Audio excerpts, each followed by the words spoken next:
You're listening to the Missionary Perspective Podcast with veteran missionaries Erik Johnson and Joshua Mead. We're glad you could join us. We trust this podcast will be both a blessing and a challenge as we relate topics in world evangelism from a missionary perspective. Now, here's Josh and Erik. Well, good morning, listeners, and look who it is. It's Josh Mead. Josh Mead, the summer break captain and king. I think we're right there with you. Josh, it's been a long time. I think we said we were going to take 6 weeks. I think we went a little longer. How you been? Yeah, we talked about a 6-week hiatus and went a little bit longer. And I don't even know if we're going to get back on schedule. I think we're going to try, Erik, getting back on schedule. Now that summer is ended and we're moving into more of a routine. We've been great. We had a great summer. And as most ministers know, or pastors, or whatever ministry you're involved in, summertime is a unique time of ministry. It's a change of pace. Sometimes it feels like things slow down in some aspects, but then it's just going by rapidly in other aspects, and you're just constantly busy. And so does that describe your summer, Erik? Oh, it sure does. It was a whirlwind from kind of start to finish. It's still kind of whirling around. But before we get started, I want to just throw a little something in there. While we were home, and we'll talk about that in a minute, I heard from a lot of different people, Josh, who listen to our podcast and enjoy it. And believe it or not, a lot of them aren't missionaries and pastors. And I had many people come up to me and said they listened to every episode. And in fact, I was at a wedding of my sister's, and my uncle came up, who is a mailman, Dan Johnson. And while he's out on his route, he listens to all of our podcasts. And so I want to give a shout out to my Uncle Dan. And he said, "Yeah, you do a good job." He said, "That Josh Mead, though, man, that guy's got a voice, doesn't he?" I was like, "Well, thanks, Uncle Dan." Sure. So we got lots of listeners in places we might not even expect it. Well, Josh. It's a great honor, and we count it a privilege. I just enjoy getting on here and chatting with Erik. You know, we're in a part of the world where there's very few missionaries. There's only one other foreign mission, American mission team here in this in our city, and maybe only about 4 or 5 families total in our entire region up here. And so I just enjoy getting on in the fellowship with you. And of course, it's a great honor and privilege that anybody would choose to listen. And we hope that it is our prayer that it's a blessing, helping give some insight into the real world of mission work, specifically overseas. In the first, I guess we started back in October. So now we're talking, nearing in on a year. Josh and I have done a lot of talking about maybe some of the first steps in mission life, some of the things you might expect, some of the real basic questions a new missionary would want to know, or a person very interested in missions. But I would say in season 2, which I think is kind of funny how Josh said that was the end of season 1. I like that. In season 2, I think we're going to bring you a lot more perspectives from people other than us, people we've been able to line up different interviews to continue along some of those things that Josh and I had mentioned in our experience, but to see if they're also the case with other missionaries around the world. And so I know I've got a number of interviews lined up, even some people who aren't necessarily missionaries. They were missionaries before, who have a lot to maybe add in to missionaries who are on the field now who've gone before us. And so I'm really looking forward to season 2, Josh.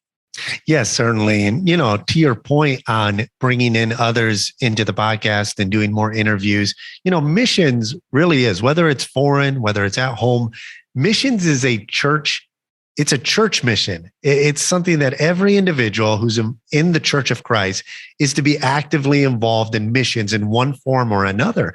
And so, we don't have to just talk to missionaries on the foreign field, which I enjoy those interviews. I enjoy interviewing other missionaries. A lot of the questions I'm able to ask help me. I ask them for my own personal growth. And of course, it can give insight into some of the perspectives of working in other cultures and some of the challenges. But I think that's maybe part of the appeal for those who are listening, whether you're in the ministry or not, is that this work we're doing is a team effort. And whether you're a mailman, delivering mail faithfully and faithfully attending church back stateside, you're just as much a part of this work when you're actively involved and faithfully involved in your local church and your local church's mission work, you're just as much involved in this work as we are. And so we look forward to seeing how season 2 will develop and who we can bring on and who we can chat with. All right, Josh. So I'll fill in a little later on my trip and what some of the things we did this summer. But kind of starting with you, of those who follow Josh and Julie on social media, on Facebook, Twitter, things like that, you can see that they were not sitting at home. They were very active, moving around. I know they had interns. Josh, why don't you tell us kind of what was happening since we've last spoken? Yeah, this summer, of course, summertime is a time to host college interns. And we hosted a young man from Canada, from the Bible college that I graduated from. And he was a great blessing, a young man who is going to a college in South Carolina at Ambassador. And he's actually from my home church, Fostoria, in Michigan. And so we hosted him as well. Judah was a great blessing while he was here. And then a young lady who graduated from Pensacola down in Florida. She came out and spent some time with us, and she was a huge blessing to my wife and especially to our kids. And yeah, we had a lot planned this summer. We did our annual, this was our second trip to the Gambia, and we took more people with us this time. Right. A couple young men from our church, as well as Pastor Malik. We went down, and the interns who were with us, we all drove down and hosted our second biblical faith seminar. And really the emphasis we make and why we call it a biblical faith seminar is because we want to make it an open invitation to anybody to come who has a sincere desire to understand the teachings of Christ from a biblical perspective. There's a lot of churches all over the world, but I mean, especially in Africa, who claim to be churches of Christ, but they've got some not so biblical theology that they practice. And we don't claim that we're the only church or that we know everything, but it's our heart desire to know, what does the Bible say and how do you interpret the Bible? How do you correctly approach the Bible? And our heart's desire in our ministry here is that as we expand in our church planting efforts, we'll disciple young men specifically and men in the churches who will lead as pastors to be biblical in the way they approach scriptures and in the way we plant churches and in the way that they do discipleship is purely biblical. We don't always get things right all the time, but we know that we have the scriptures to guide us and the Holy Spirit to lead us in those. And so that was our big emphasis. We had about 40 people out at the meeting in Gambia. Some of them were Roman Catholic. Some of them came from charismatic churches. Some of them were Muslim background. We had a great question and answer time this year. Last year, when we did the Q&A, there weren't so many questions. This year, a lot more were open and responsive. And we kind of geared, Malik and I geared our messages to where it kind of left some questions unanswered. So it would force them to maybe ask those questions and try to get them answered. And so we had a great time. It was exciting to see what God is doing with Daniel and Sarah Jenkins in the Gambia there. The church is growing. I preached for him on Sunday morning. They had about 35 people out or so. It was exciting to see just in a couple of years how the church has been growing. There's a gentleman from our church here in Senegal that we sent down there to work with Daniel, and he's doing a tremendous job. So it was a great trip to Gambia. I came back up here. Yeah, just did a lot while we were here. Different outreach soccer tournament that we do every year with some of the street kids. Wow. That was a lot of fun. And then evangelism, meeting with people, doing discipleship. And one of the things, we sat down before the interns left, and I asked them, some of them, it was their first trip here. A couple of them, they've been to other countries. So I specifically asked those who had been to other countries, what did they notice different about working in Senegal when it comes to evangelism than maybe in another country they had been to? One, I think, had been to Mexico, and I forget where the other one had visited. But there's there's a dynamic difference in the way you approach evangelism in different countries. And they just saw that, there's a lot more. You can't just go to somebody's door and, knock on the door and lead them to Christ just like that. It just doesn't happen that way. You cultivate relationships, and and you build trust, and you really just have to approach it with love and compassion as you walk them through the scriptures. And another thing they noted was how we systematically, with those we're trying to bring to Christ, walk them through the stories of the Bible. And you really have to begin with Genesis and make your way to the cross to show them that what we have in common with Islam has taken a lot of Bible stories. Sometimes, in the Quran, they get it mixed up. There's not a lot of details in the Quran. They kind of throw out a story, but then they don't give you any details or follow up in the Quran. And so what people are attracted to, found here, was as we give details that the Bible gives of Abraham and Moses and Noah and all these stories. The Bible is in, kind of a chronological order of these stories, giving details. People love hearing that. It kind of fills in the gaps that the Quran is missing. And by the time you get to Jesus, sometimes it clicks and it just makes sense. And so, it's a slower process, but it's an exciting process as you walk with people here, sharing the gospel. And so I think that was one of the biggest things when they left. They had to fill out a form to turn into their mission professor at college. And one of the questions was, how many people did you lead to Christ? And they're like, well, we didn't see anybody come to Christ during this time. We got to share the gospel a lot, but I mean, where everybody was that we shared the gospel with, I mean, they could sense there's a lot of work to be done just to get them to a point where they recognize, the purpose of Jesus coming and all of that. And so there's so many obstacles to overcome. But man, I'll tell you, our prayer is that, that wouldn't hinder somebody from coming to want to work here, but they would just see that as, hey, there's places that are challenging, but people need the gospel here just as much as other places. So yeah, we had a great summer, just taking up with those activities, working with the interns, help them learn a little bit of the language and get the experience of what missions is like here, doing a lot of outreach and, different trips to Gambia, other places. And so, yeah, we've had a great summer. So you guys had a trip to the States. That was part of why we kind of did a hiatus, because we were so busy here, constantly going. And then you guys took a little trip to the States. Tell us about your time back, and you've gotten resettled back there in the Dominican Republic. Tell us a little bit about your summer. So one of the things I learned, I think we were learning this before we took off, but some of the things you don't want to do is you don't want to have a podcast about stress, because then you learn a lot about stress. And then you don't want to do a podcast where you talk about what you do on furlough, because when you go home on the next furlough, it's going to be completely different. So I'm starting to figure out these podcasts that we're doing where I act like I know what we're talking about, and then ends up going on its ear when we actually do it again. So no, we were able to go back at the end of May.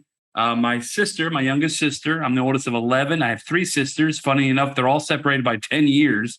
And so she's, I'm 44. She's 23. She could be my daughter. That's how many years apart we are. She asked me to come and officiate her wedding. It was the first wedding I'd ever done in English. And so I actually, from afar, had to get all the not ordination, I have my ordination, but all the legalization for doing it in the state of West Virginia, which you would think there wouldn't be so many restrictions in the state of West Virginia, but actually there were. And so we got that taken care of, and we were very thankful to be a part of that. That was a real special time, because to be a part of family. There have been a lot of weddings we've missed over the years because we've been on the mission field. So in fact, my brothers were kind of ribbing me. They're like, why'd you come home for this wedding? Why not this brother or that brother? I said, well, she was the first one to ask me to do the wedding. And so they were like, oh, so that's what we got to do. We just got to ask you to come home and officiate the wedding. So that was a real blessing to be a part of it. I think I mentioned this before I left. The great part about that day, it was the ultimate oldest brother day. In the morning time, my brother Adam was being installed as a pastor at a church in the area. And he asked me to come give the pastoral charge. And so in the morning, I was given the pastoral charge for my youngest brother to become a pastor. And then later in the evening, I was officiating the wedding for my youngest sister. And so I really felt like a big brother who was very blessed. So that was a real special day. Now, the interesting thing was that was within the first 2 weeks of our trip. Before that day, about a week earlier, Ashley, my daughter, had been sick. And we come to find out that she had a kind of a serious infection had to go to a specialist at Johns Hopkins University. My wife there was emergency surgery they had to have. And so on the Friday before the wedding, she has this surgery. And I would say it was the Lord's timing. It was very emotional because it was very scary, the situation in the beginning, because some of her blood counts were low and white cell counts. But I praise the Lord. It ended up being a very routine surgery, but they had to find a specialist. And, that week, there was a lot of anxiety, obviously resting in the Lord. But I remember as the Lord was working out all the details that, we had not originally planned to come home that early for this trip. But since my sister asked me to do the wedding, we changed our plans. And, the Lord obviously knew exactly when he wanted us to come home, so they actually could get that special attention. And I praise the Lord that she did so well and everything recovered so well that 2.5 weeks later, she was at summer camp. And so that it was kind of a whirlwind summer. You go around, see churches, see family.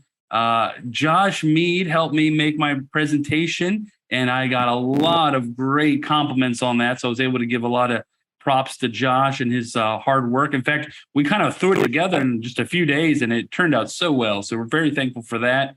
And when we got back in the middle of July, we hit the ground running. Really the highlight of my summer, and it really wasn't necessarily going to America. The highlight of my summer is when we got back, Holly and I, some leaders in the church, we took a big group of teenagers up into the mountains and had teen camp for 3 days. We took them to waterfalls, rivers. We had nighttime bonfires. We had lots of games, and then really good teaching and preaching where, we had a specific theme we preached through, Pastor Ari and I, but we also took the morning time and sat down and really taught the kids how to do their own personal devotions. And it was really neat to see a couple of weeks later, just how many kids talked about how much they enjoyed that. And it seems so simple, but boy, as a pastor and kind of a proxy youth pastor, it really was a lot of fun. And it really kind of harkened back to some of my teenage years. And it really made me think these are the fun things. These are the things that are great about being a missionary. And sometimes we can't pack it into a prayer letter. And so if there are young people listening who thinking about being missionaries, there's so many great parts. There are difficult days, but there's so many great parts when it comes to investing your lives into people. And then just a few weeks ago, we celebrated 13 years in our church. And so that was a glorious time, just reflecting God's goodness. And last week, I got to baptize 3. There were 3 cousins. And that was pretty neat when you get to baptize 3 cousins. So it really has been just a full summer. We did get COVID for the first time, but praise the Lord, it wasn't very bad. So we've kind of hit it all this summer. Oh, yeah. Staying busy. And, I laughed when you said, it's true. It's like, we'll pick a topic that we're going to discuss. We did a whole topic on stress in the mission field. And then I guess God's going to put you to the test, right? So maybe this season on the podcast, let's talk about the blessing of, maybe getting care packages from the States and the blessing of, like Tim Hortons coffee, sending that. Maybe that'll come to pass, if we talk about it. But it's true. I think it's the opposite. So you have to talk about having no support, and then you get lots of support. Okay. And it's the opposite. There you go. One of the podcasts we did was on missionary kids, right? And if you go back and listen to it, excellent podcast, interview with Matt Jones. And from all the research we did, one of the most difficult transitions to make as a missionary is when you have kids that are preteens or teenagers.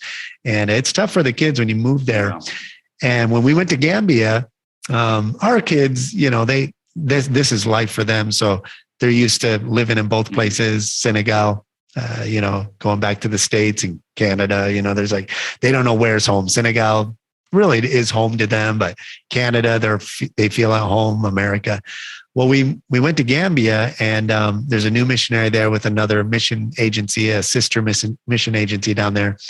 And we stay at their guest house when we go down there. And this new family has 2 teenage girls and a young boy that's the same age as my daughter. And my son went over there. He's 13. So he went over there. Julie and I stayed in another area. And then the interns as well as Pastor Malik and some of the men from our church. And then Tristan all stayed on the mission guest house that's there in Gambia.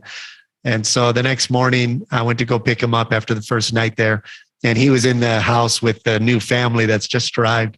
And when I walked in, the family declared to me, yeah, we're keeping him, Tristan. He's just going to stay here now. So, but they were talking a little bit about just kind of a little bit of the struggle that they faced, coming. They went from, living the American dream to suddenly they're in a village with no running water and learning a language. Wow. That's a big change. Yeah. No electricity, running water, and trying to learn a language. So there's a lot of struggles there, but it was a blessing just being able to connect with them, having kids that are the same age. And then I'm thankful for, kind of technology is both like any other medium. There's blessings to it, and there's things that aren't so much great about it, but I'm thankful that they're able to stay in touch now with this family. They speak almost every other day. They contact them, and we're probably every 6 to 8 months we're going to try to connect with them, whether they drive up here or we drive down there, and just have a little getaway time with them and Daniel and Sarah Jenkins. And so it's great. It's saying here we've got about 10 minutes left on Zoom, and they want you to pay for Zoom Pro. What are those, man? What's the deal?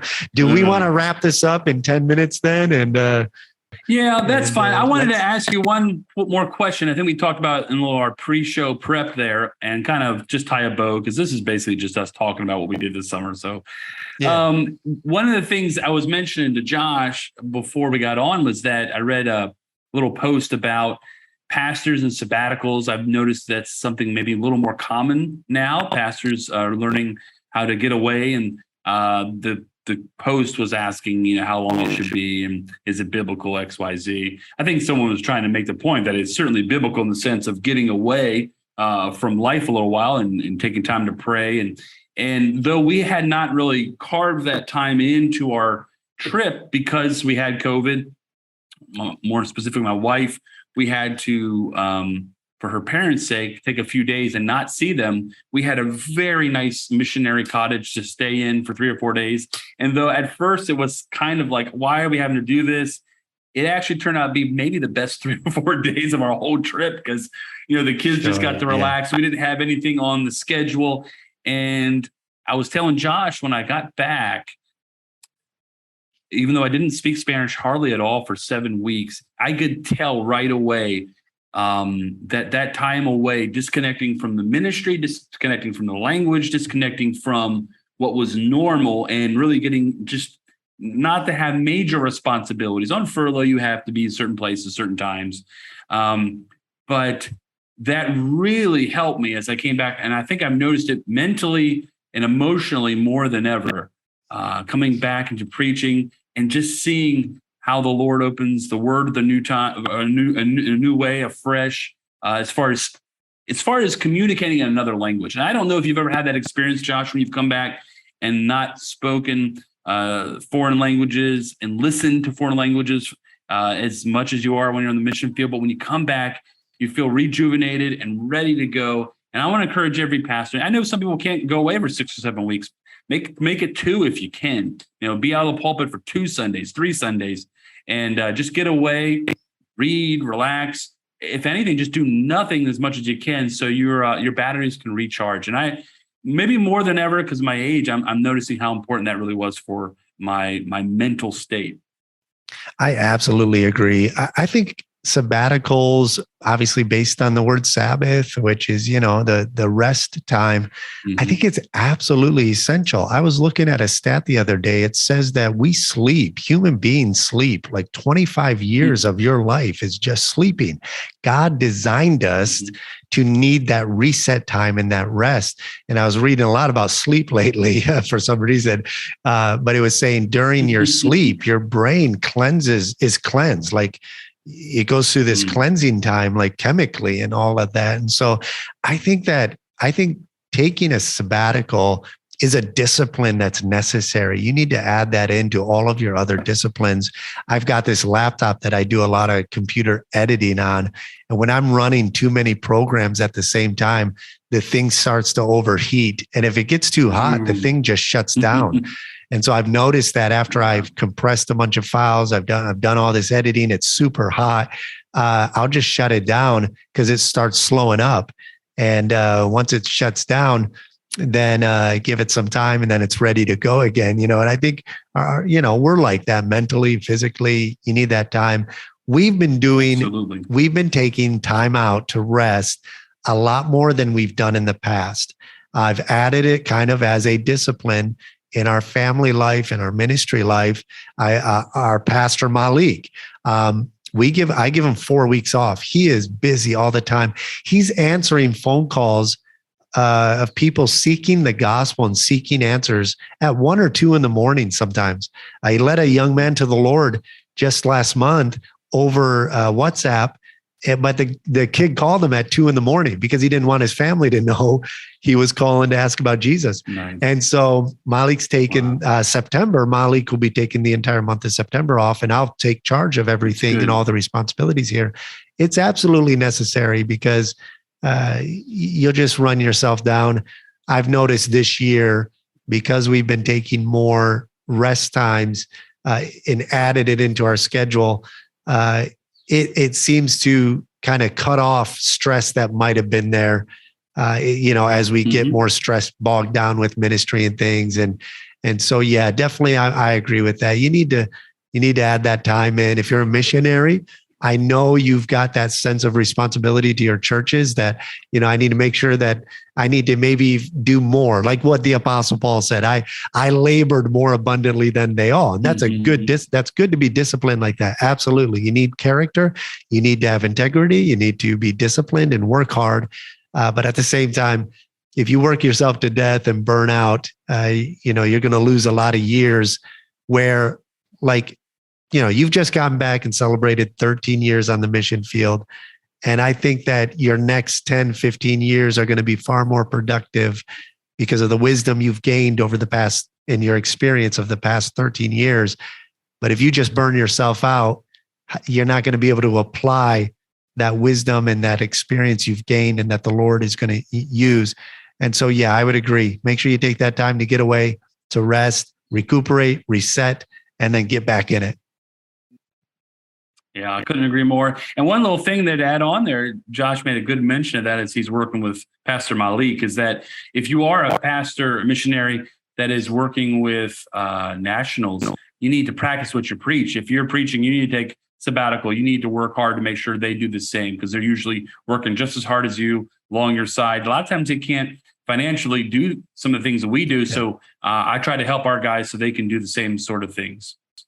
Absolutely. I agree. Well, we've got a lot to cover. I'm so excited about what's going on here in Senegal. We finally found land and we're closing on the property next week. Great.